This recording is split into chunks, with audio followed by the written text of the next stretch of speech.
તો આજે આપણે ધોરણ 10 માટે ખૂબ જ આઈએમપી થેલ્સનો પ્રમેય જોવાના છે। તો જોઈએ કેવો છે। ત્રિકોણની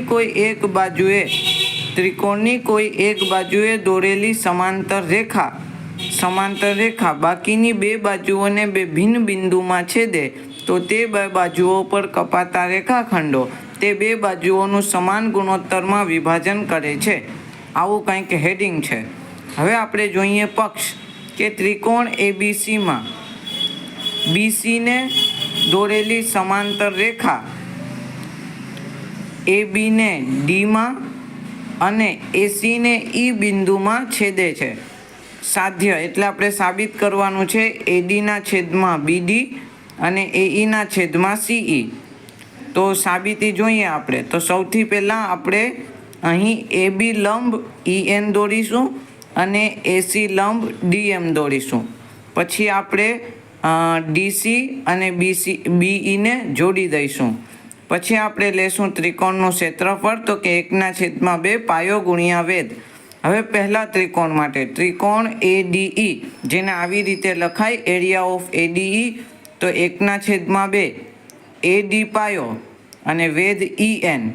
હવે બીજા ત્રિકોણ માટે ત્રિકોણ બીડીઈ માટે તો આને આવી રીતે લખાય એરિયા ઓફ બીડીઈ 1/2 બીડી પાયો કે ડીબી પાયો બંને ચાલે અને તેને લંબ ઈએન। આ આખો ત્રિકોણ છે તો આને લંબ હોય તો આને પણ હોય ને એટલા માટે ઈએન લંબ। હવે આ બેનો ગુણોત્તર લેતા 1/2 ઉડી જાય ઈએન ઉડી જાય એટલે એડીના છેદમાં બીડી। આને આપણે કહીશું સમીકરણ નંબર 1। હવે ફરીથી આપણે લઈએ ત્રિકોણ એડીઈ અને આ વખતે આપણે પાયો લેશું એઈ અને તેને લંબ છે ડીએમ। તો અહીં આપણે લખીશું 1/2 પાયો એઈ ડીએમ લંબ।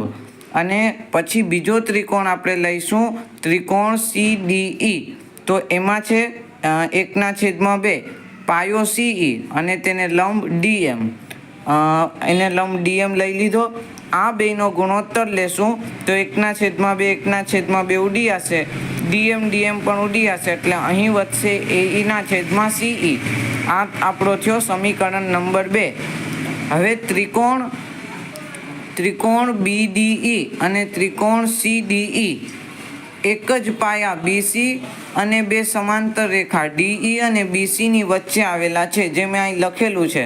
ત્રિકોણ એડીઈ અને સીડીઈ એક જ પાયા બીસી અને બે સમાંતર રેખા ડીઈ અને બીસીની વચ્ચે આવેલા છે।